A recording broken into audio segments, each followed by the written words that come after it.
зовут Зарина, и это «Разговоры» со стартап-women. Сегодня у нас в гостях Кэтрин, основательница проекта Travel Menu. Привет. Привет, Кэтрин. Let's talk in English? Yes, Please, of course. Кэтрин, could you tell us about your background, about your experience and education? Sure.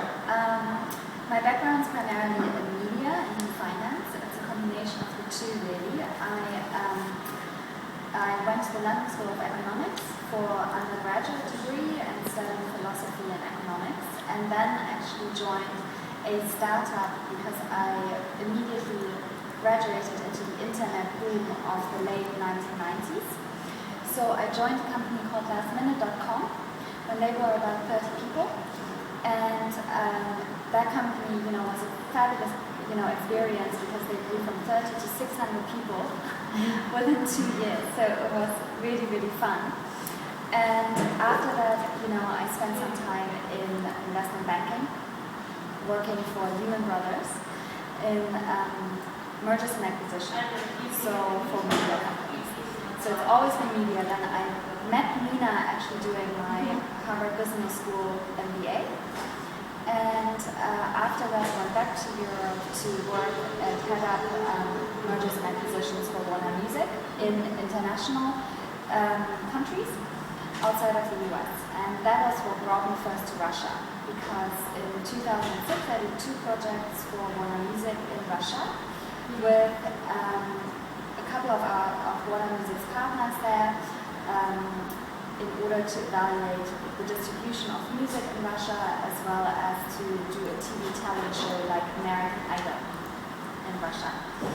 So after that, I spent 3 years in private equity in London, focused on media companies, and then Nina and I started discussing travel more seriously about a year ago in May. You have very interesting experience. And I see that you made 2 big decisions. You moved to Russia and started your own project. Was it difficult for you? And how do you estimate your risks? Sure. In terms of Russia, I think that was a very big decision because it was also a personal decision to move my life from London to Moscow.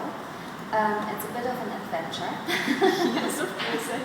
But I'm really enjoying it, and I'm enjoying the experience of broadening my mind, and it's intellectually very stimulating. So it's very exciting. In terms of starting my own project, that is something I always wanted to do. I always, since working for lastminute.com, it had been on the back of my mind to do my own thing. So it was a very natural thing for me to actually jump at this opportunity when Nina and I started discussing it, because I had worked previously in online travel specifically, and I had seen this entire experience of the early stage growth. And so I figured, what better than to apply that experience to building something not dissimilar in Russia. You are really brave girl. I don't think I am. I think I just enjoy a challenge, and I enjoy,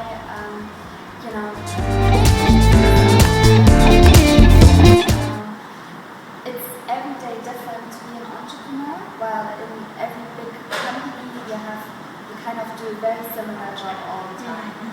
So it's much more diverse, it's much more fun, it's much more highly energetic, and you can feel really like it becomes part of your baby. It's almost like a baby. Okay, Katrin, let's talk about entrepreneurship. What do you think about women entrepreneurship in Europe, about association which can support women? Sure. I think women entrepreneurship is still not as much as it should be. I think women are a bit more risk averse than men in general, and therefore, they kind of wait for longer in life to take the decision, and then by the time that they feel actually comfortable from a skill level, they then sometimes feel, but now I also want to start a family. So the timing doesn't quite work out for a lot of women.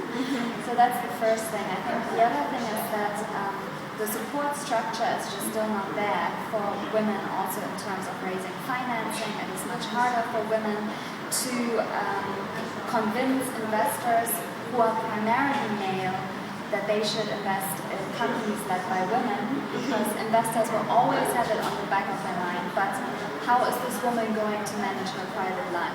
And that's just the reality. And that is still a hurdle which I think generally needs to be overcome, because there's absolutely no need for a woman to be any different from a man in that respect. Balance is important to every entrepreneur, but when you first start a company, it is all about the company. That's just the way it is, and I think women know this as much as men do. And you fully dedicate yourself and throw yourself into this. Thank you very much, Katrin. Could you give a little advice to our women entrepreneurs? Okay, well, I think just go for it, try it, and then persist.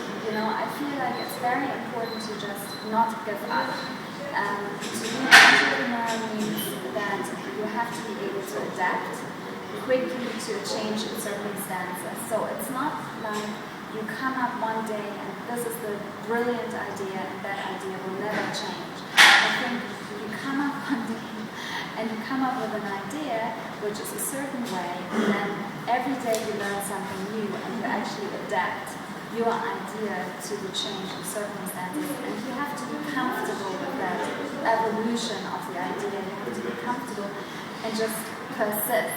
I think probably persistence is the single most important quality, and confidence. So just trust in yourself and just go for it. Thank you very much. Pleasure. Nice to meet you.